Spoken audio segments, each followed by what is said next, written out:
Paul, let's talk about what we're going to be doing in kind of the workflow for the next hour and a half. Sure. So we'll start off kind of just a general software overview, understanding the different views, axial, sagittal, coronal, and a lot of the software tools inside of Ez3D-i. We'll take a look at a case from a clinical perspective and review it. Also checking out some of the pathologies in there. Then we'll look at 3 different cases. One 10 by 8.5 smarts, looking at root fractures, third molar eval, sinus, and mandible pathology. Case number 2 will be a 17 by 15 scan, focusing on implant case planning and kind of the quickest and easiest ways to do things surrounding implants. And then we'll look at TMJ and airway evaluation as well. For sure. Yes, we got a lot of good stuff coming up for our agenda. So moving forward, we are going to be doing some 3D software. So kind of a disclaimer, this treatment plan presentation is intended to demonstrate the features and functions of the Vatech treatment planning software. As a clinician, it is your responsibility to utilize these software tools along with your own expertise and professional judgment to create and implement a successful treatment plan for your patient. So I wanted to kind of get that out there for everybody on there. We did talk about our customer learning center, FAQs, software updates, a little bit of everything on there. So please explore that and sign up for the customer learning center. A lot of good stuff, a lot of good videos, training videos specific to the 3D software, but also this whole session today is going to be recorded also. All right, Paul, let's jump into kind of the basics of CBCT imaging. Now, this is with our software, or really any software, understanding the plane of view. We did have Dr. Dale Miles on. We did actually a webinar with him, the radiologist, going through the planes of view and looking at the basic clinical analysis of what are we seeing also from a pathology standpoint, common findings, and then just basic structures on here. But you can look back for some of those videos on our customer learning center. So here, axial slice, what are we seeing? In our software, the axial slice is highlighted in blue. You can see over here our axial window off to the left. All the alternate windows also have a blue line for your reference. So the basics, if we have a new staff member looking at this or just wanting to do a refresher, axial's foot looking up or submental vertex. You can see it's going to be labeled right side and left side there. The coronal view, we're looking at more of an AP view. You'll notice it's highlighted in yellow here. So there's our yellow slice. As I come up to my yellow coronal window and scroll with the wheel on my mouse, we're going to go AP view, anterior, posterior. We also have that line on our alternate windows there as a reference point. And you can see our right side and our left side there. All right. Sagittal, we're going left to right or medial lateral across. You can see that's going to be highlighted in that, I'm going to say it's red, reddish orange. Sagittal window there. We also have our alternate sagittal window. So as you're in your sagittal window, you can scroll across lateral or medial across there. And that's also going to be labeled. Here's your posterior and your anterior there. So a quick overview of that if we do have anyone new to this or staff members are just wanting to give a quick rendition of that software there. Paul, what we have here is our Ez3D-i. This is how we're going to basically navigate to get into the 3D software, right? So we're going to go to Ez3D-i, then go into our 3D imaging there. And what I want to do now is kind of go over to our Ez3D-i here. And what we can do is we can go through looking at a scan. So what it is, I went up to my patient tab. I chose my scan here. You'll notice if I hover over this, it's going to tell us that it's a CT and the date. So if I go to some of these other scans here, let's go to this one and I hover over this image here, that's going to tell us it's a screenshot. So how do I know what I have in here is just by hovering over this tells me we took a 12:9 scan on 4/2/2019. Excuse me. Let's go to our smart here. I'm going to go ahead and double click. And what this is going to do is it's going to launch my 3D software here. So you can see my 3D software here. And before we get into our first case here, Paul, let's go ahead and why don't we go ahead and, do you want to do a quick overview of, maybe what we're seeing, just a macro view of the software and the tabs? Sure. So when the software first opens, yours may be set up differently, but by default, the 3D image is going to display in that maximized kind of field of view. So kind of starting off just with the layout of the screen, I always like to focus in, because we're on MPR. Now, if I go ahead on the left side, if I click Change Layout, so Change Layout is going to be on every single tab in the software. So if we click Change Layout here, we can see that Jim has his defaulted to that view where the 3D is the largest, and you can tell it's the default by that that blue bar that's on that layout. So as you get more familiar with the software, you can kind of customize it and use different layouts. A lot of offices like the 4-unit layout, so that's an option. If you wanted to switch to that, for example, where we have all 4 windows equally sized, we can just click on that one and hit OK, and it will navigate to that. So just really personal preference, but that's how you can make changes to that, by clicking Change Layout and just doing a right click if you want to set default, or you can click through the different layouts to kind of see which ones you may prefer. Again, all personal preference there. So when the software opens, right, we're on the NPR tab, so there's a separate tab for each function in the software. So just kind of starting with the NPR tab, just a little bit of navigation with that. In this Jim, can we go to the other layout? Can we to the 4-window layout? With this layout here, it's personal preference. I prefer this layout, but either way, we can zoom in and out of the views and enlarge them to full screen by 2 ways. We can either click the title. So if we click on coronal for existence, the words coronal in the left-hand corner, it will maximize to the screen. Or you can also hit the Enter key on your keyboard, and that'll do the same thing. So that'll expand or minimize your window on the NPR tab. There, if you have it in the other mode that Jim had on, you do a right click and you can maximize to the screen from there that way. A couple other things, if you hit the space bar, that will toggle on and off the plane lines here. There, and then of course, to navigate, if we want to navigate left, right, up, and down, the easiest I find it to use the scroll wheel to kind of navigate on the axial view, for example, to go scroll up and down. You can see it is all color coded, so axial represents the blue, which as you're moving it on that view, it's moving it in the opposing arches, so everything is fluid and moving at the same time here. So axial is blue, coronal is that gold color, and sagittal is the red color. So on the 3D, you can see as Jim's kind of scrolling through that, it shows the outline of the plane as it's moving, which is actually a setting in the settings. If you want to switch that on your system, you can do that. And Paul, we do have that video for settings where you can go up to main menu and settings here. There's a whole video that goes over every step of the settings and customizing it to your own, to what offices want for their own preferences. Right. Yeah, we could probably sit here for an hour and go through every setting in there. But okay, so yeah, so that's just a little bit of navigation on the NPR tab. So the different tabs have different purposes. So we have NPR up top. Now the toolbar is consistent no matter which tab you're on. So a couple of different ways to utilize these tools. That we have the hand and the magnifying glass. So I might go to the magnifying glass first, and with that'll zoom in for you. So if you do a left click and kind of drag, it'll zoom in for you. And then if you're zoomed in, you can grab on the little grabber tool, the hand, and move your images around in your plane views there. So that's the hand and the magnifying glass. If you want to reset the view, you can just hit the skull with the circle, and that will always reset back to the default position.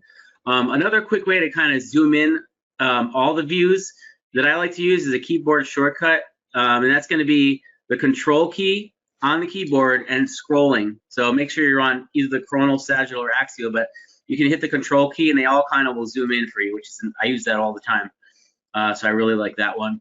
And then another quick way to get to an area, like let's say we want to look at a certain tooth number, it's just to simply on that 3D, just double click on the tooth and all the views will kind of focus in on that view. So if we click there, we clicked on the second bicuspid there, and it kind of gets you like halfway where you need to be. So if we were going to focus in on that tooth, I probably would go to the axial view and grab the center of my two plane lines and position it right over that tooth on the axial, and then I could adjust it on the coronal and sagittal. And if you have to, to tilt your lines, you have to kind of go to the edge of the lines, because you have to go past that second dash, and then it will allow you to rotate on any of those plane lines.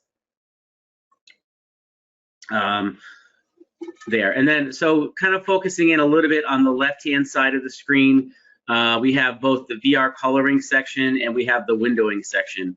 So the VR coloring is going to focus strictly on that 3D, which we can kind of change at any time. So we have our regular 3D, we have our bone view, we have our grayscale, MIP, maximum intensity projection, we have a soft tissue. So these are all just personal preferences, and that's kind of like an exoskeleton view there. Underneath that, we have the opacity, brightness, and contrast. Just simply select your slider and slide it to adjust those fields that way. And if you need to reset it, in that little one section, that's what that little reset button in the upper corner next to VR coloring is for. So that's just kind of the 3D settings there for just the 3D, not the MPR. Underneath that is the windowing, which is there's some great settings in there as well. So width and level is pretty much going to be like a brightness and contrast. If you don't see the bottom settings, so you see width and level, but you may not see it, so you have to click that little arrow below it to see the rest of the settings there. So you can see we have sharpen, and this is where the max sharpen and sharpen are. So those are really good settings there. Really kind of makes a nice crisp image there. We have inverse down below that. And then we have on the left side some smoothing, a maximum intensity setting. It makes the whites whiter. And then the VR coloring below that. So just a couple settings you can toggle through, but the max sharpen is a really great setting on that one. I find myself using that every time I open a scan. Right. Paul, let's touch on some of the things we learned in our past webinars with Dr. Dale Miles was about this MIP setting. You kind of talked about, it enhances or it shows more bone. So one of the things he talked about with us was like the slab rendering. So if we right click here and change my thickness, right now we're at 0.5 millimeter. I'm gonna take this up to 10 millimeters. So we're seeing a 10 millimeter depth on our sagittal slice. Let's look at our MIP here. And now that really will show that hard tissue. Right. So that really will show more hard tissue structures as we go through. If we're worried about calcifications, you can even see in the sinus, we have some sort of polyp or something in there. But we're going across that rendering in a different rendering, more of a 3D slab view to see that all of that structure through there. That's one of the uses of that MIP there. I'm gonna change my thickness back down to 0.5 millimeter and go back to here. So that's one of the differences that I wanted to point out. You can find that back. I think that was one of our like July,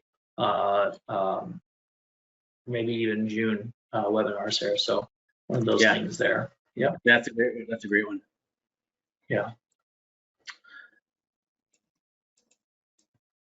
So beyond that, so the most commonly used tools there on the toolbar, again, the magnifying glass, we have our measuring tool, which we'll get to that later. We have our nerve tool, we'll get to that. We have the screenshot, we'll get to that as well, but that's a great way to take a screenshot anywhere in the program for you. We'll talk more about that later.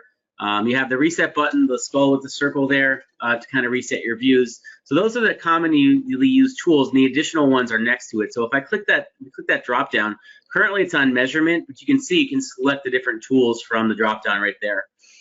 So we have some great tools on there for capture tools, for additional capture options there, annotation tools.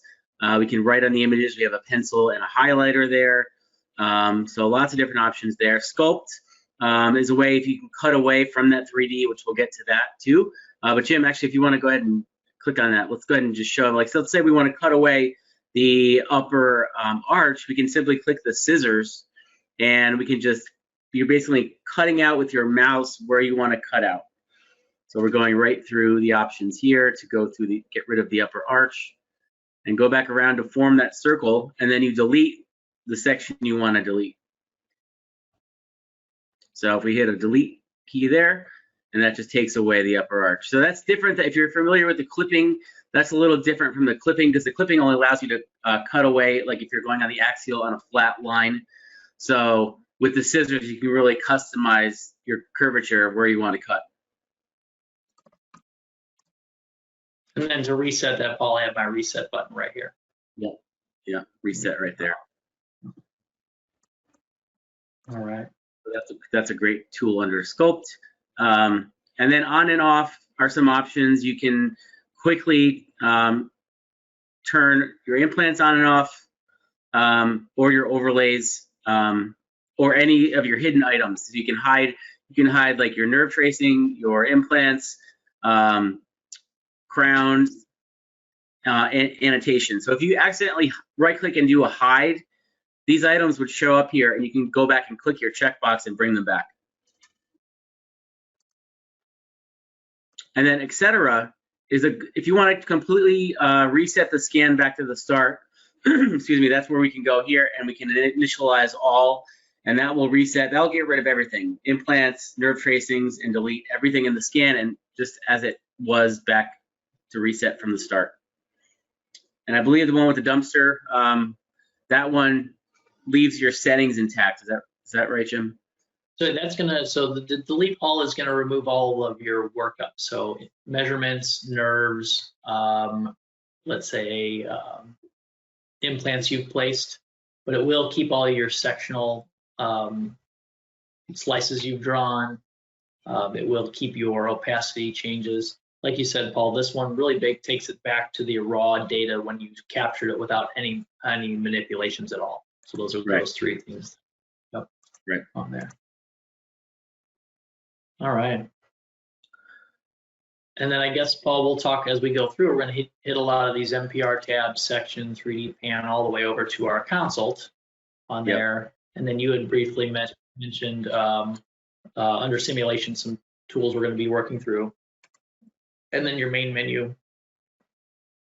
Here's where you can open a third-party scan, save a project, open that project, export data, go to third-party software if we're working with different labs, import, a whole bunch of different things. One of the things we want to point out here is the settings. These are what we talked about changing, adding your email, clinic information, line things, making the customizations. So really encourage everybody to go to our website and watch that settings focused web. It's about a 5-minute webinar that goes through that, or a tutorial on the Customer Learning Center. Right. All right. Well, anything else we need to cover as far as, I guess, just so kind of an overview? I think we gave a pretty good overview here. Anything else you want to touch on? Yeah, I think as we get into these cases, we'll utilize some of those tools. So I think we'll kind of show some of those. Maybe like a live workflow now. All I know first on the list we had was that 12 by, or that smart scan, we're going to call it. And if I go back here, I've got my Fast Track Friday. I call it the smart. So I double clicked on it. We went back to our rendering or our 3D software here in the 4 windows. For demonstration purposes, I'm going to go back to my change layout and go back to my 3D rendering here. And one of the reasons I like this is I've got my 3D rendering here where I can left click and rotate around. Let's get a good overview of this. Maybe go to our MIP view. We can see we have some endo here. Looks like I got a couple third molars there coming around, third molars. Let's go to our teeth view. And that really shows we can get a hint of the IA down here as we scroll across, going through and looking at different tooth structures through there. So a lot of times I'll do that first. And a lot of questions, Paul, you and I get are, how do we look at this case overall? I know I'm looking at a certain tooth, but I want to look at the patient's overall health. So what I'm going to do here is right click on my axial slice and switch to main view. So my axial slice is highlighted larger. I'm going to come over here and grab my axial slice and move this to the top of the scan. So the superior border of the scan, I can know that by the blue slice here, and you can see my blue slice on my 3D rendering off to the right. As Paul, as you said, I'm going to hit the space bar here, and now I'm going to go ahead and scroll down, and I'm scrolling down inferior. We're cutting here and working our way down. We can see our maxillary sinus, go through the nasal turbinates here, look at our nasal concha. As we scroll down further, what are we seeing over here? So we're seeing something in the sinus. Let's keep scrolling down. We're starting to get to the hard palate. I would say here's probably our incisive canal. There's that issue in the sinus there. We can see our third molars over here. Keep scrolling down. Now this is where a lot of times where offices will look at how many canals do we have. So we talked about endo. Look what happens if we click on max sharpen and maybe sharpen this up. You know, do we have a fourth canal on those first molars? But let's keep scrolling down. I'm gonna lighten that back up a little bit. And let's keep scrolling down. Further inferior. How do I know where I'm at in the scan, Paul? I can see over here. We can see our going right down inferior. So now we're in the mandible. Here's our third molars here. I can see my nerve. We can start to see endo here or some lucency around that. Look over here, we can see opacity there.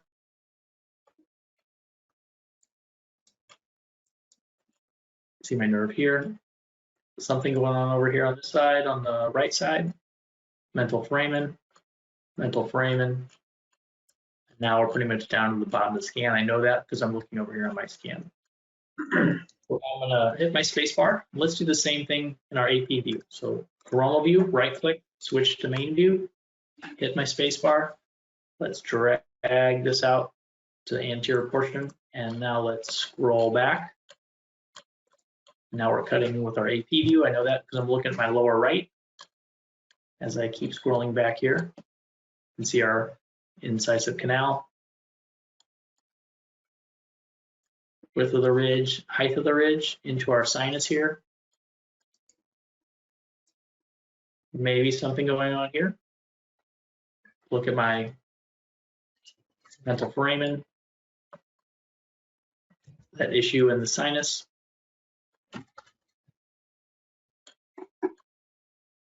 As I keep scrolling back, you can see something over here.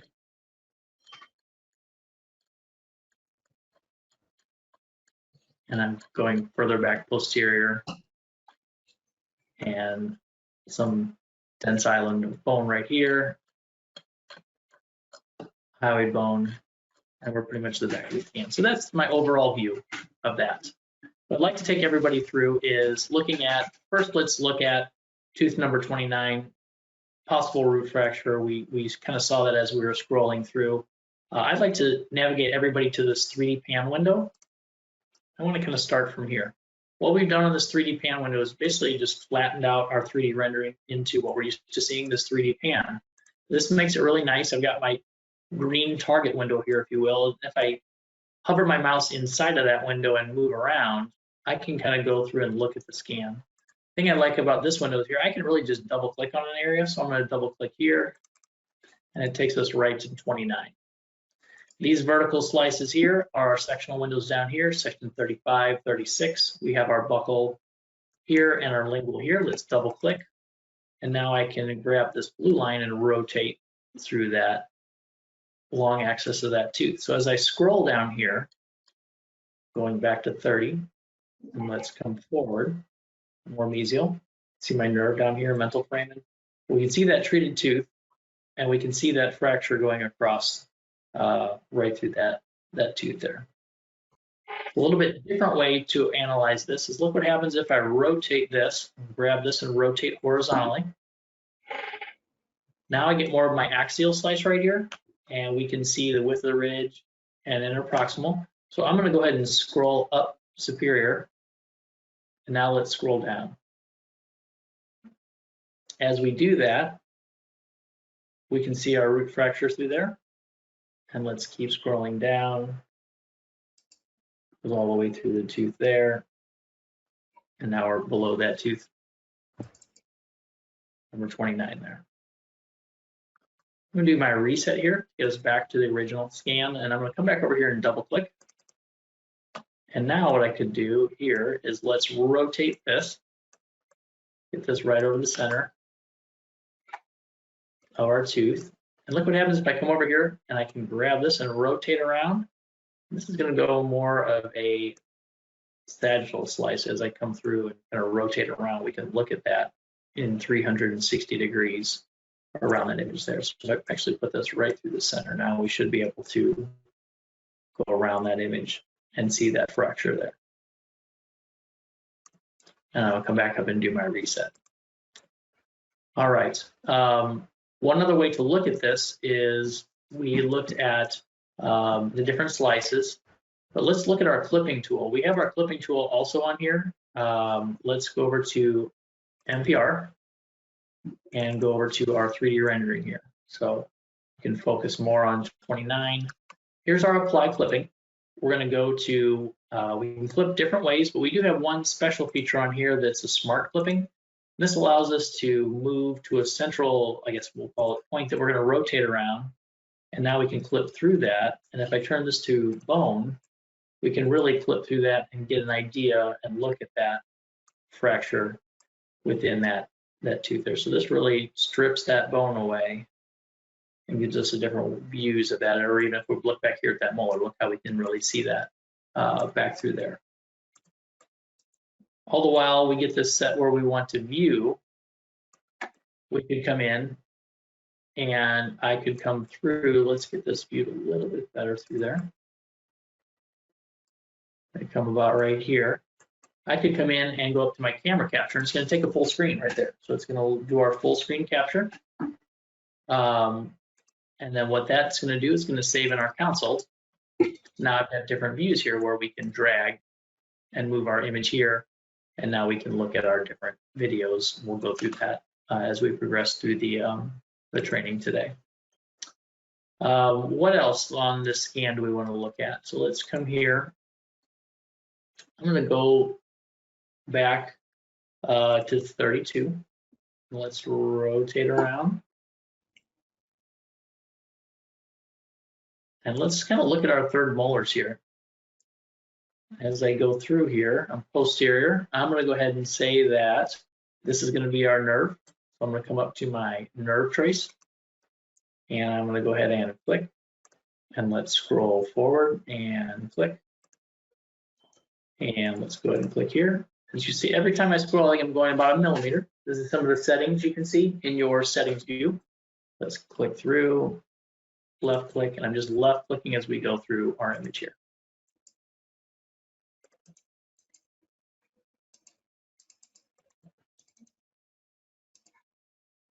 And here's that lucency we saw. Forward. I'm going to go ahead and finish right here and double click. And it traces our nerve. So now if I want to go back and look at my third molar there, we can really see the relationship of, let's rotate this to go through the long axis of the tooth.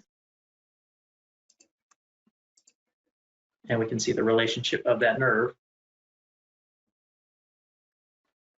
and our mesial roots here, going back in the furcation, back to our distal roots, and we're through that. So that's going to be kind of your third molar with that root there. Let's go back here and do my reset. And let's scroll through here. So Paul, one of the questions I get is, sometimes this 3D pan doesn't render properly. So we can adjust that, and that's over here down in Create Panel. You want to talk a little bit about Create Panel here? Yeah. So sometimes, either if you're not taking a full arch, this happens a lot.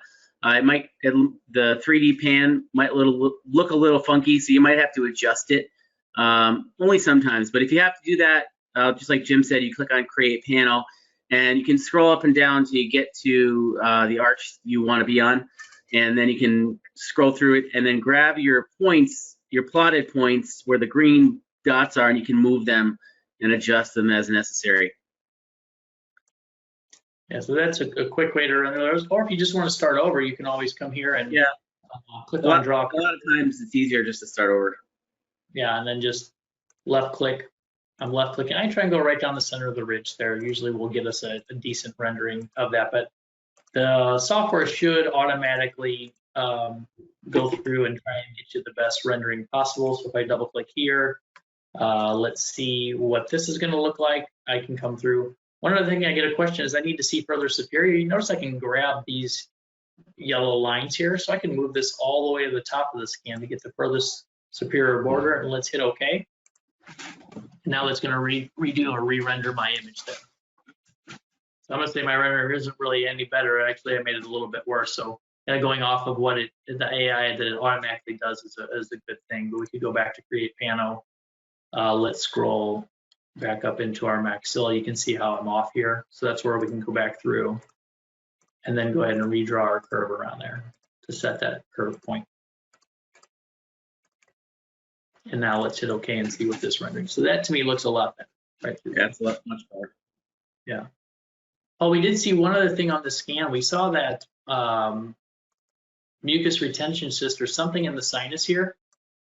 So we can see that on our rendering. Let me turn off my max sharpen and see if this looks any better. So I'm gonna say it looks a little bit better. So you can see that in the sinus right here and going through. And this was a case that we had gotten and we wanted to use for a demo. So we did reach out to Dr. Dale Miles. He did a actual full radiology report. So we do, Paul, you and I get questions all the time of what do I do? Should I send cases off the radiologist? What is the parameters for that? Really, we leave that up to the office, but our radiologist will give you a full report of any findings on the scan itself. He pointed out over here, you can see our radiolucency here.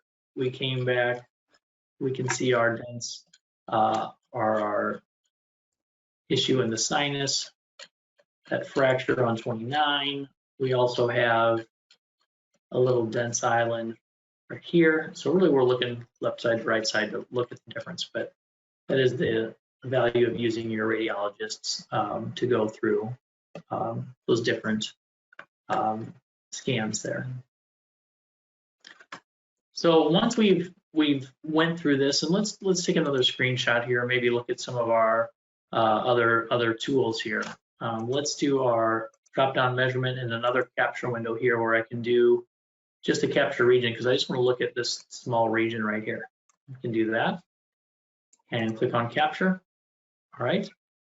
So now what I can do is I can come over here to my consult, and like we looked at before, here's all my different consult screenshots. We do have a whole suite of videos over here, so we go down to implant dentistry, and we can go over to our implants, and now we have our different videos down here. So for instance, I'm going to go ahead and play this. Just drag this video up here, and it's going to go ahead and play. There is no sound, but it will go through the surgery here. And these cannot be exported. They are proprietary to the Vatech software there. So, but you can use them in office for patient education. You can also right-click on these and add to favorites. So when I do that, if I go to my recents or my favorites list, you can see all of my different favorite views that we have here on some of the videos that we have going through there. So lateral window, overdenture, different things like that. All right, let's go back to our NPR. One of the things we do want to show, we'll actually go through this each time, is exporting the data. So once we're done with this, if I go to main menu, click on export, you have the option to export to CD/DVD or local disk. Then you can go down, click add your project file or your viewer, and then click on export, and that will export this out if you need to send it to a lab with the office, or sorry, with the patient or wherever. So on that. Paul, anything else I missed on this smart scan? No, I think that was pretty thorough. Yeah, I think we covered all the ones, but I think that the takeaway here is, looking at the overall patient's dental health, going top to bottom or superior down inferior, looking at that, taking some screenshots, doing your AP view front to back, and then going over to your 3D pan to be able to quickly navigate through and double click and say, oh, look, let's look at our fracture, or we can rotate these lines and go through, or let's double click up here and look at endo even, where I can rotate this and rotate horizontally. And now let's scroll up superior in the sinus and look at our different canals through there. Right. I think those are some important tools to use there. And I'm going to go ahead and switch presenters now over to my screen. All right, Paul, while you're doing that, you're going to be going over a 17 by 15 case implant planning. We can see that up on screen right now. Looks like you've got the Ez3D-i software there. And so what it looks like, you've got at the bottom, what do you have? Your CT scan, and you have 2 STL files taken probably on I'm not sure where those are from, but we do have 2 STL files there. Actually, those are both CIRAC files that we have for this whole case there, and then you can see a screenshot there too. Right. Yeah. Okay, so I'm going to go ahead and open up this 17 by 15. I have mine labeled data set 1715 for the name. That's why it says that in the corner. So once I open that up, we're going to start from the beginning here. So I just want to talk about a little bit about implant case planning. So from here, for NPR tab, you know, we can put implants in and treatment plan right from the NPR tab. And I see a lot of clients doing that, but we want to, and that's fine. I just think there's the easiest way to do it with this software is to definitely focus in on the 3D pan, in my opinion. So you can use the NPR, you can use the section tab, you can also use the 3D pan. So for today's purpose, we're going to focus in on the 3D pan. So I do want to start with nerve tracing. So if I'm going to navigate to the 3D pan. And when we get to the 3D pan here, we have our 3D pan on top, just the same screen that Jim was demoing before. We have our navigation window. We have our default VR coloring set to the teeth setting here, which again, we could switch on the left side under VR coloring. I do prefer to use the MIP grayscale setting here, because if you notice, we're actually going to put an implant on tooth number 30. It's really hard in this rendering here to see the ridge very well, and it's clearly visible if I switch it to the grayscale here. It's a little more visible there. So as I kind of navigate this, I can position it, and I see the ridge really well there. So navigation of this window, just a couple things. You know, I can hit the space bar. It takes away my box. If I happen to lose the box, I get that question a lot. So if we move this 3D pan around, the box goes away if you're not on a flat plane. If I put it right back on the flat plane, it'll come back. But if I move it, you know, I get this question a lot. Where'd my box go? We have to be right on that flat plane. So you can either move it back so it's on that flat plane, or just hit the reset button and your box will come back. But the space bar is a toggle switch to turn it on and off as well. Okay, so basically my navigation window, I'm just going to grab inside the box, but not on the lines, and position it where I want it. Right there at tooth number 30, and then we see we have our slices associated below. Another quick way to do it is just simply double click on the area. So if I hit reset here, it resets it back. So if I want to put an implant on tooth number 30 area, I'll just double click on that area and the box goes right to that spot. I can then rotate and tilt and fine tune my adjustments here. So I want to have, you know, these red lines, which represent the 3 slices on the bottom, the same angle as on my implant there.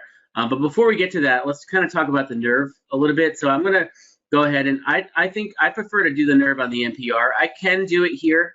I could go right to my mental foramen opening on my slice here, and I could come here, right here, and simply do it here, and scroll back and trace my nerve right here. On this one, I can see it pretty clearly.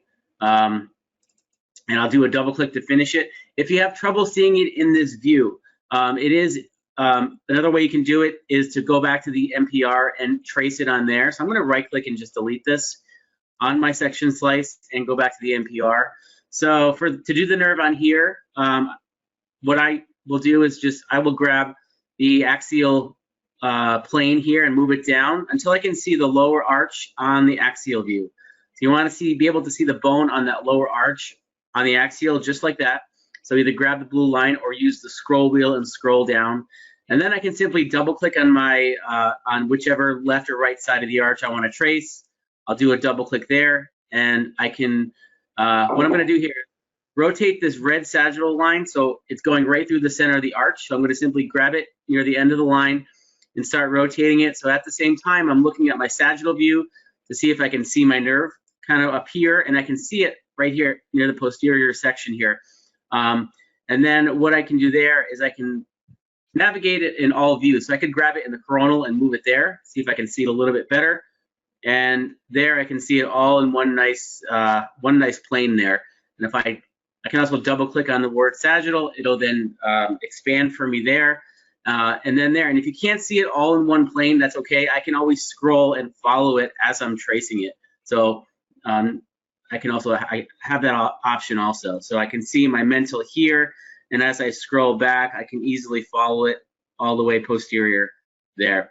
So I'm gonna go ahead and trace it. I'm gonna click up here next to the camera, draw a canal.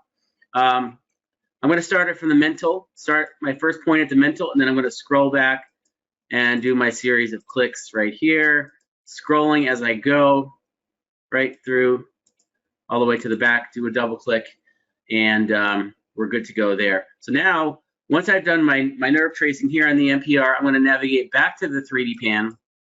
And then again, my nerve appears there. I'm then just gonna double click on my implant site right here, places the 3 red lines kind of right in the center there. I can angle with these blue dots on either side of this navigation box.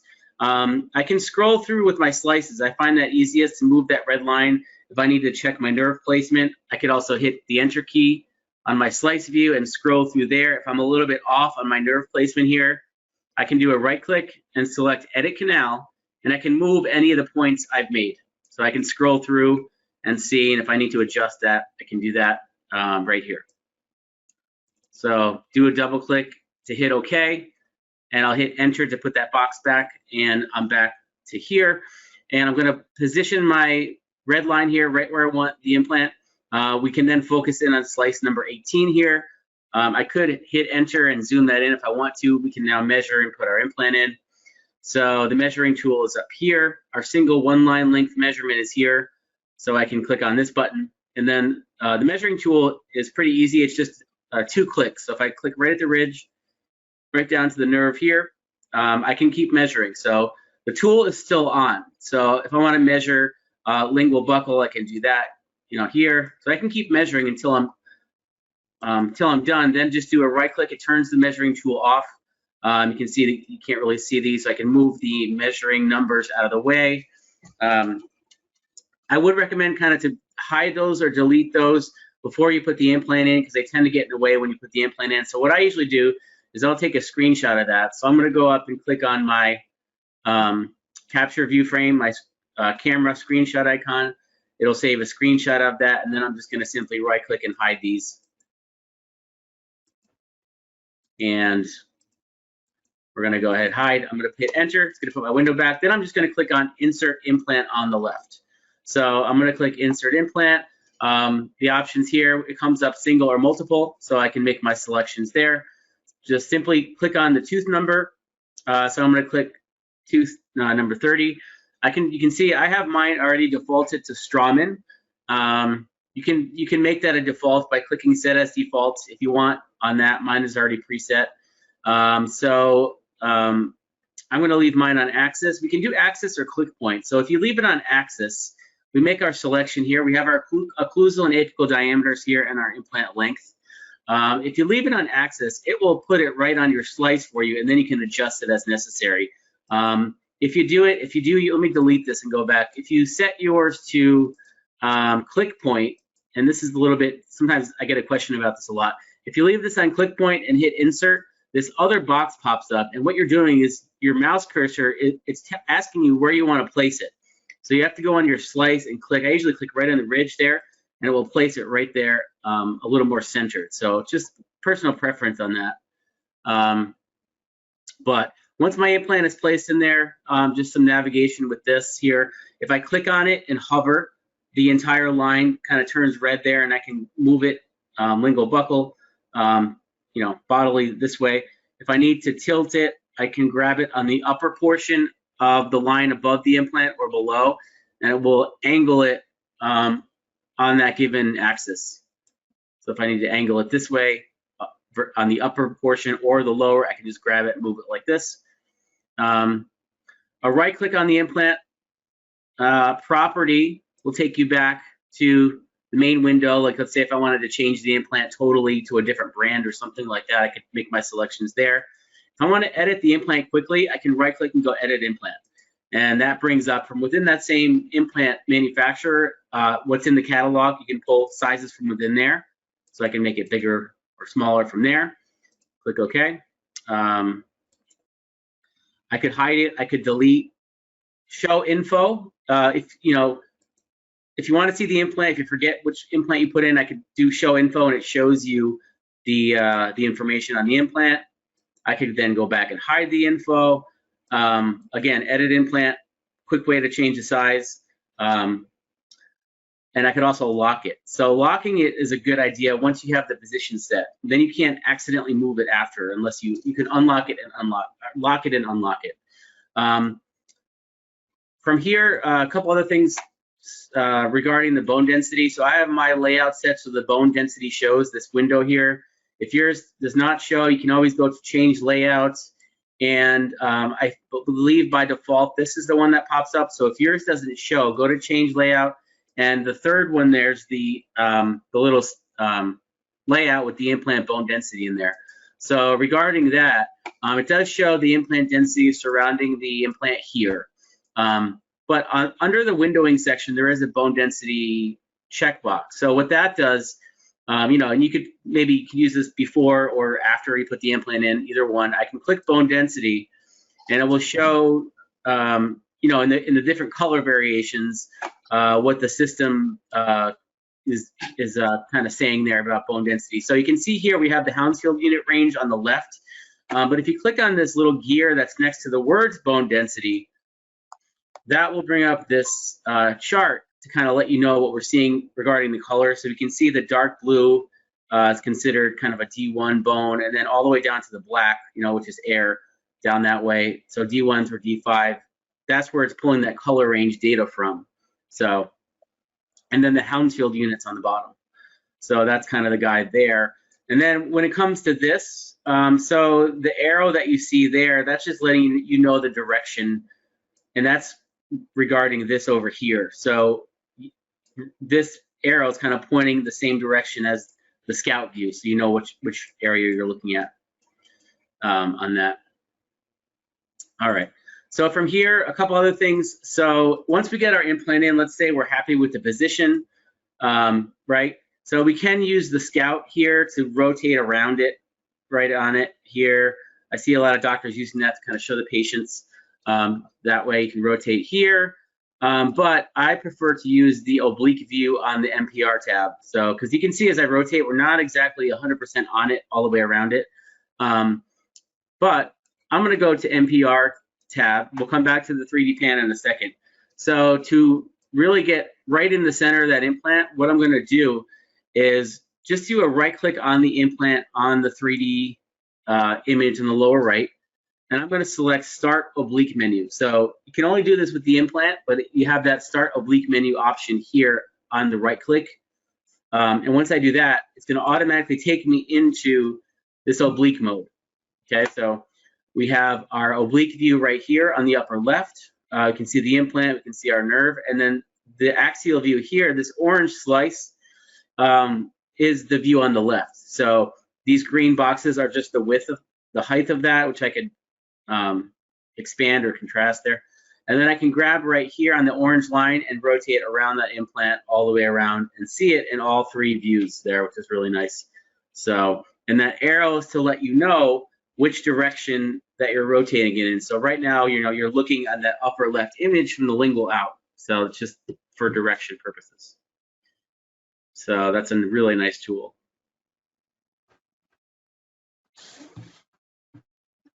Jim, anything you want to add about this oblique tool? No, I think you've covered it. Go ahead. One last thing I guess on there is on your oblique, go over to the oblique window and right click, and let's look at our thickness over there. And I believe that set 4 is it 2 or 3 millimeters? Well, you can change, just like you've already changed the thickness there. So be aware of, you can change that there on what you want to default your thickness to change it on that window. Yeah, I believe on the latest version of the software, the thickness has been, it used to be 2 millimeters, but now they've changed it to 0. Gotcha. Great. So this is nice. We can see, you know, our relation to the nerve all the way around, make sure we're in the bone, all those functions there. Right. So I'm going to unclick oblique, and again, it's a good idea to right-click on your implant and do a lock on it. So if I go back to the 3D pan, I can do a lock, and then, you know, if I'm doing multiple implants, I would just reposition my navigation box to my next spot and put my other implant in. But this will not allow me to move the one that's already there, which is helpful. So if I try to move it now, there's a little padlock on it. So I could unlock it just by doing a right click on it that way. And then also, kind of another quick tip, if you come back to the 3D pan and you're not exactly on that implant, if I go up to my implant section on the left side and just do a double click, here's my implant section here, and I just click on it and it will navigate the box right over the implant again. So it'll put it right on top of that implant. And that's really helpful, Right. Paul. If you have multiple implants placed, you can just go up there and click through, and it'll jump you all the way to those locations that you're looking for. Yep, exactly. So here I might do a screenshot so I could capture a view. Maybe I'm going to do this ahead of time, show the patient later.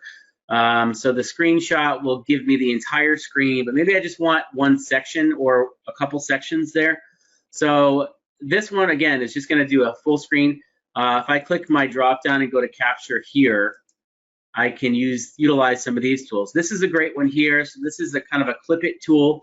So it's called capture region. So if I wanted to capture just this area here and not the whole 3D pan, I can just do a click and drag, and that will capture just what I click and drag.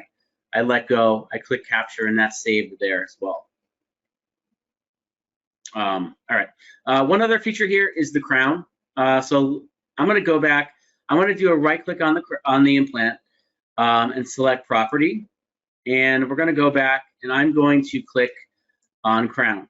So you can see in the lower left corner we have the crown here, and I'm going to click OK, and then we have the crown there on our implant. So we can see it on the section slices below, but it's really nice to see it on this 3D pan. So what I like to do here as I move this around is kind of cut away the top maxillary arch. So to do that, I'm going to go over to apply clipping on the left. I'm going to click on apply clipping. You can then set a direction. So I'm going to select axial. So it's going to cut up and down. And you can see there's a head and a foot slider. So what I can do here is grab the slider labeled on the head side and just drag that down, and it will cut away the top arch for me. So I'm going to cut right to the center, and then there, now we can really view that crown there nicely. So I'm just going to move that, and now to zoom that in, by the way, I'm just scrolling. That's all I'm doing there. And then what we can do is we can right click on the crown, and we can select, first of all, you can select edit crown if you need to change the size. So if it's too big, we can make it smaller in all three of those kind of plane views there. And then if I need to angle it, because it might need a little bit of adjustment, I can do a right click again. I can select show controller, and I can rotate it on any of these axes, whether it's in the circle this way, or I need to tilt it. So if I want to rotate it a little bit this way, I'll go this way. And you can move it around. Just do a right click again to bring that show controller back up, and I can tilt it if necessary on that view. So that's just a little bit of how to put your crown on there. You can lock the crown as well. So if you wanted to lock both, you can lock the crown and the implant independently of each other. So if you need to move the implant, but you don't want to move the crown, that's how you can kind of work that like that. And then another thing I can do here is I'll just do a reset of my clipping on the left, and I'm going to put it back on the bone view. And here's kind of a nice view. I think doctors like to show the patients. I can cut away from this kind of from a sagittal point of view and kind of view the implant right through it. So what I'm going to do here is I'm going to click apply clipping again. I'm going to leave it on sagittal, and I'm going to pull from the right to where that implant is. And then I'm going to pull it to the side this way, and we can see it. And that's a nice view to kind of show the patient scrolling through right to where the implant is. going through the different VR colorings as well on that. And then, maybe I want to grab a screenshot of that. So I can, again, come here and do a screen capture here of that implant site. So that's just a couple tools in here you can use. These down here are presets for positions. So again, if you're you want to reset this, or we can do a frontal view. We can do a side view, left or right on this also. And then again, reset it. Just hit our skull with the circle to bring it back to the start there. And then, the other thing I'll do is I'm going to navigate just to the console tab over here. So if I click on console, that is a really nice area where you can show and display images and talk about, screenshots that you've taken with the patient. So by default, there's a 2-section layout here, which just basically means I can grab, you can see the screenshots below. I can grab my screenshots and pull them into the window and, discuss it with the patient. If I want more than 2 images here, I can go to change layout. Let's say I want to have 4. I'll select that 2x2 layout here, and I want to bring up my 3D pan where that implant is and show the patient, excuse me, along with the video. And I know Jim had pulled this up earlier. We have our implant videos here as well. So, and on the screenshots, we have a marker point up tool. So while we're talking to the patient, we can point things out, which is really nice on here as well. Jim, anything you want to add here? No, I think we went through that pretty thoroughly. Paul, when you take those screenshots, those are also saved in Ez3D-i, right? They would correspond to the Ez3D-i. And then the offices also have the consult tab over on your Ez3D-i software too. Right, yeah, and that's a really nice feature about, depending on your setup, because you may not have the upgraded video card on all the workstations, but you can still, if I navigate now back to Ez3D-i, the screenshots are saved in there. So if you have a computer that doesn't have the upgraded video card, you can still have Ez3D-i installed. And we do have the console tab right here. So you can still pull up these screenshots, which is nice. And play those videos too, right? For sure. Yep, and play the videos. Excuse me. I think one thing I'd like to go back to, Paul, let's go back to Ez3D-i. And you cover those implants great. Let's look at one more thing here. Go back to your 3D pan window. And here's a nice tips and tricks that some doctors are using. Let's go ahead and go to your implant. Let's go ahead and either delete that or hide that.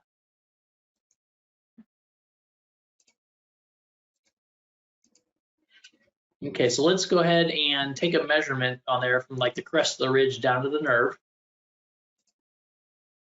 All right, and then let's go ahead and right click on that. And now one of the other features is that insert implant. So here's where I've had doctors say, here's how I like to show my patients. They're not worried about what brand I'm placing. I just want to be able to convey that we can place an implant. So I take a measurement, I click OK, that implant is placed there. Now you already have it in bone. You can move it around if you want to, and you can show them, hey, we have enough width and height, or we need to make a smaller one there, like you can see where we went into the nerve a bit there. So that is a quick way to place your implant. Just take a measurement, right click on that measurement, and then select place implant. Yep. Now, if we did want to assign that, you could right click on the implant itself again and go back up to property. And then you can go over and choose your tooth, and then it'll assign that tooth there as necessary. So, and now it gets at that position there. So great. Really thorough implant planning there, Paul, going through that.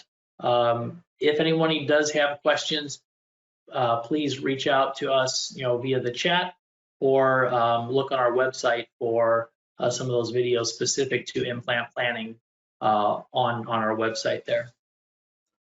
Do that. Actually, I do have Paul might be a good way to go through. We do have one question. Sherry's asking, please show what's the best way to draw the curve. So let's do this. Let's go now, Paul. I know we're going to look at the airway one next. You want to switch over to my computer to do that, or you have yours set up there? I have mine set up. Okay. Well, let's do this. Let's touch on the question of the curve. We've kind of skipped over that, and I kind of skipped over that on the case I was going to do. But let's go into the mandible. So let's scroll down to the mandible. Yeah. So the question was, what's the best way to? I lost my questions there. What's the best way to draw the curve? Right? Is that the question? Yeah, and basically the curve is going to take to our sectional window to see our slices. So there's several different ways to do that, but Paul, go ahead and go over to draw curve, and let's just go ahead and draw around the arch there. So the best thing to do is navigate down so I can see my axial, I can see my lower mandible on the axial. Now, if I click on section, it's going to be the system drawn curve, which I could fix that way, but I think I prefer to make my own curve if we're going to use that feature. So navigate on the axial so we can see the lower arch, and then I'm just going to click draw curve on the upper left side under simulation.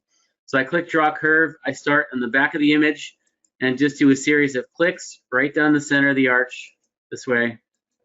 Click, click, click as I'm going, and then do a double click at the end. And that takes us right into our section tab.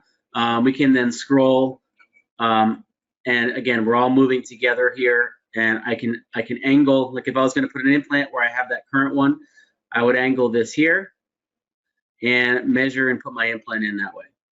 So right. Kind of accomplishes the same thing, a couple more steps, but this one gives you a lot more slices on this one. For sure. Let's go back to NPR there, Paul. And then let's do one more curve where we go across the ridge. So go back to draw curve and go basically buccal lingual across that. Where that implant is? Yeah. Let's show Sherry another way and double click there. So now we're going to have 2 curves drawn or 3 curves drawn, and now you can go across that buccal lingual to give you a different view. Yeah. So Sherry, there's different ways to draw the curve is kind of what we're getting at, depending on your clinical need. And then Paul, lastly, I'm asking you to go through the long axis of the tooth. Let's go to maybe a maxillary second molar and do an endo one really quick. Okay. So, quick way to get there. I could double click on a tooth here in the 3D.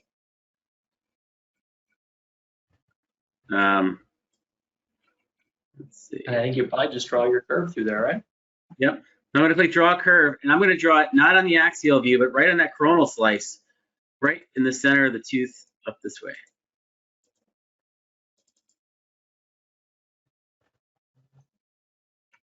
So now we are on 1 millimeter increments, but I could switch it right here, 2.1, and then here we have our tooth this way, right on the crown here. Now I can scroll through that tooth and get more of an endo view on this one.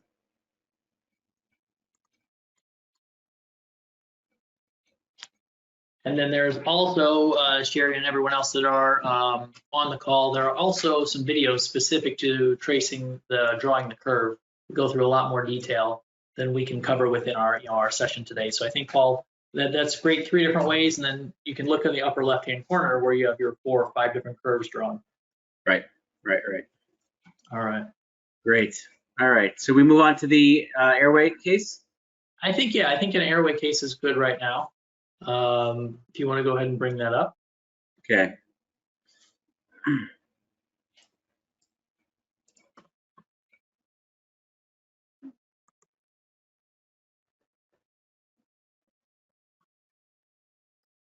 Just take me a second here.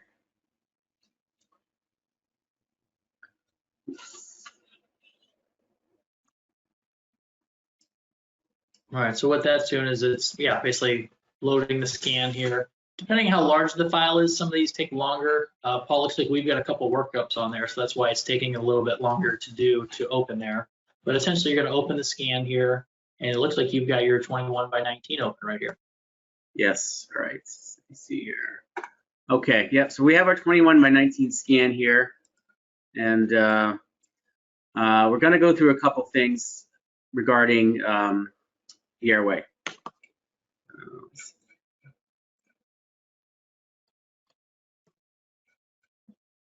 All right. Yeah, well, while you're doing that, we just did our series on Wednesdays with Dr. Atai and Sal Rodas of Sleep Architects, specifically on airways. If you do have any questions on why airway in the airway medicine in the dental office, the business of dental airway, or how do we make this financially viable for our office, and then looking at some actual clinical cases, Dr. Atai and Sal Rodas, we've got 3 separate webinars on our website. You can go back and review there. So just wanted to point that out while Paul's getting everything all set up here. Paul, looks like you're about good. Yep, we're good here. So regarding the tools and the software with airways, a couple things we can do. So number one, there's most notably this under the simulation here, we have the measure airway tool. So we can see we have our patient here biting an occlusion, not in the bite stick here, and we have that full airway there. So it's really simple. I just click measure airway on the upper left. It then goes into airway mode and brings up that sagittal view automatically. We can see the cursors, the little airway icon. So I'm just going to click, do 2 clicks here. One near the back of the hard palate in the darkest of area here, right in the center. Excuse me. And then I'm going to do my second click here past the epiglottis here, again in the darkest section in the center, right past that, and it's going to measure that area. So on the 3D, it does show it in all views, but on the 3D, it shows it really nicely. I'm going to go ahead and bring that up. So I'm going to do a double click on the 3D there and bring that up. I can scroll and zoom that in. So you can see the airways nicely displayed on my 3D. It's showing you the total volume and then the smallest, most constricted area on that. So to kind of see that airway, just the airway itself, I'm going to go over to the opacity slider under the VR coloring and pull that down. And then that kind of just segments just that airway. I can then zoom that in. So it's showing you, based on the colors again, the most restricted area that way. So what I can do here, if I want to compare, I can do a right click on my airway. I can select measurement airway. It pops up this measurement plane window with a millimeter squared reading below there. So what I can do is I can scroll up and down my measured airway and assess from there, scrolling up and down the whole entire area. We can take screenshots too. If we had like a before and after treatment or something, we could take a region capture screenshot from right here. So I could select region capture and do my screenshot right on this window and capture right from here. I'll just do a close on that. So that's the airway feature regarding that 3D there. A couple other things we could do here though is I could switch my VR coloring to the skin tissue, soft tissue. So I'll click soft tissue here. You can see I have mine a little colored, the pink coloring here. But what we can do is we can use the clipping, which is a really nice consultation tool. And I can kind of cut away on here and get a nice view of it from this view, sagittal view here. I can cut away and click left to right. And there's my airway there, which is really nice to see that. I'll do a screenshot on that and capture a screenshot there. So really highlighting the airway on this. Let's do a reset there, and that does stay on there. So if I put my windows back to how they were before, the airway kind of stays there for you, and you can toggle on off it under the VR coloring section as well. So you can turn it on and off as necessary.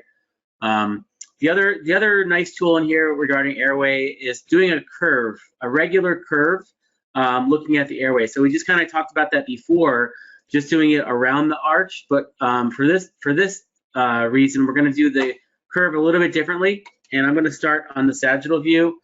I'll go ahead and bring in that sagittal view. And I'm going to do draw curve. But this time, I'm going to do it right starting at the tip of the nose, all the way back through the sinuses, back through the back of the throat here, down the airway. So I'm just doing a series of clicks all the way down, and I can go all the way down here on this one and do a double click. It then takes me into my section tab, just like before, but now we're just focused in a different direction. What I can do here, if I want to expand this, I'll pull this out right here to expand the view, and then we can get a good view of it. Again, these are all 1 millimeter intervals, and I can kind of scroll. I'll start at the tip of the nose and pull it back from here at 1 millimeter intervals, going through the sinus, past the hard palate here, all the way down through the sinus and the back of the throat. And again, you could change your layouts again if you prefer. If I want to see all sections, for example, I could switch it to that view, and you can see on this one we have a bunch more sections here. So that's just changing your layout here.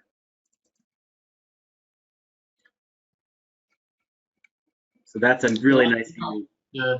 To draw that curve for different clinical applications, Paul.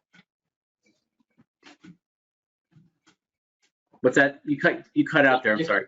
Clinical applications for drawing the curve. Right. A lot of cool uses there. Yeah. For many. So this is a really neat one.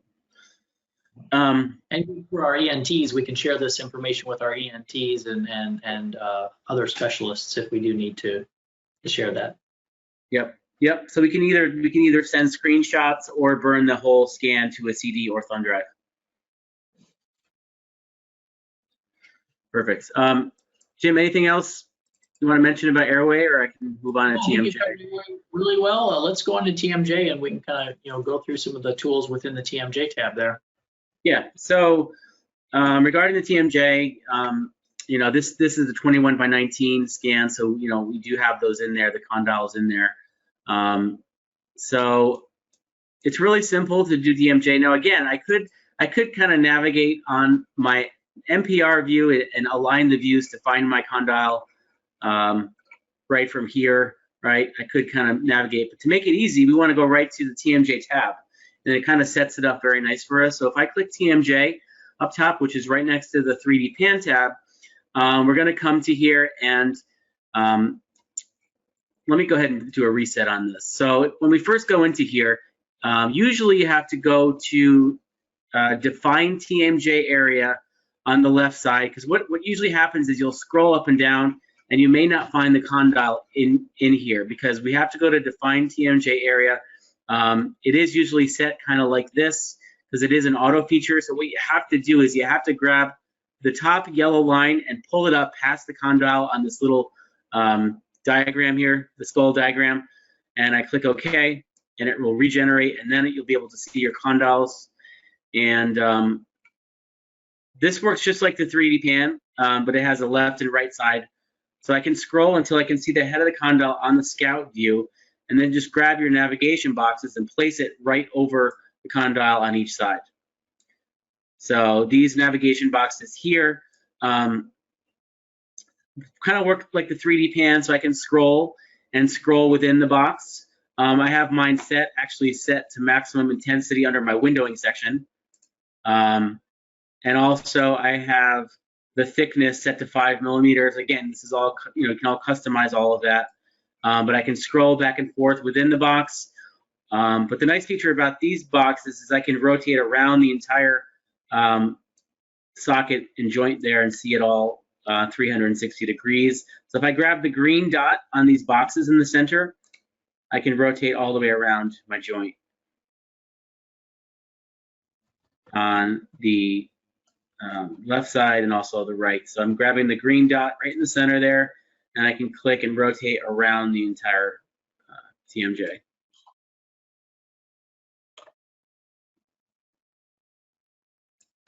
And then again, to get it to that look, because by default it may look like this. So if you like that maximum intensity full view there, what you want to do is do a right click and change the thickness to like 5 millimeters on these slices, and then go over to MIP under windowing, and that gives you that nice view there all the way around. And again, I can do a screenshot if I want over here.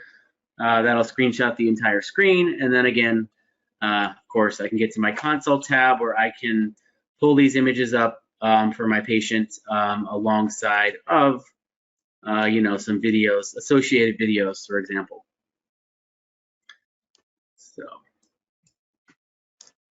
Paul, we've got one question coming in specific to airway. This is from Charles. It says, what is the minimum field of view needed for airway and TMJ studies? So let me kind of answer this so we can kind of talk about this together. Charles, we just had our sleep studies seminar with sleep architects and Dr. Atai, and specific for looking at the patient's overall health, specific to our device, you have the 17x15 device, which will capture into the maxillary sinus, inferior border of the chin. It also, so it gets all of your paranasal sinus and your epiglottis, because a lot of times what we're finding is we're seeing superior sinus issues that may be causing breathing issues or airway health issues with the patients. We do have our 16x9 and our 18x10 device, so that 16 centimeters in diameter will capture the joints, and the 18x10 will capture the joints, but you may not get as far as superior as you want to see. And Charles, I would have you refer back to Dr. Atai and Sal's webinar last month. You can find it on our website. You can fast forward through that too, but they do talk specifically about the need for the 17x15 to see the patient's soft tissue profile, to analyze that paranasal sinus, and then also your epiglottis and airway there. Yeah, we do have a lot of doctors that we've noticed this year that have been trading in their devices when they are getting into more airway and sleep, saying, okay, I only have a 12x9 device, or I have an 8x8 device, working with their sales reps to say, can we trade this in to go to a larger field of view, or upgrade to a larger field of view with a new device, and working with them that way. So if that's something interesting that you're interested in, please reach out to us or your local sales rep there. All right, Paul, I think we should probably finish up with maybe data export, because we're we coming to the end of our session today? Yeah, all right. Got 6 minutes left, Jim. Gotcha. Well, let's go back one more time through data export. This is a question we get a lot, so let's go up to main menu.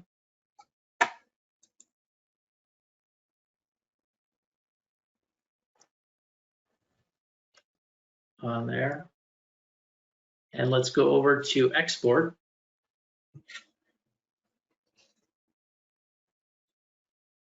If you want to go ahead and click on that there, Paul, and then it's going to give us our pop-up window. So we have two options: exporting to a DVD or CD, or Yep. we can do local disk. So local disk being a flash drive or your desktop.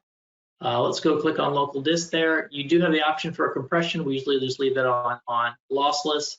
If you want to compress it to a zip file, a lot of when you're uploading it to radiologists, they want it to be compressed. You can click right there.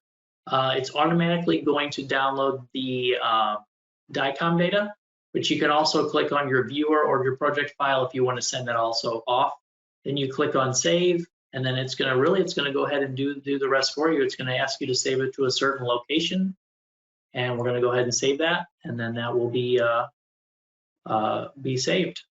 When you do it this way, the office receiving it will also get the option to open up the Vatech 3D-i software or the 3D Plus software, depending on their graphics card and their CPU power on their computer there.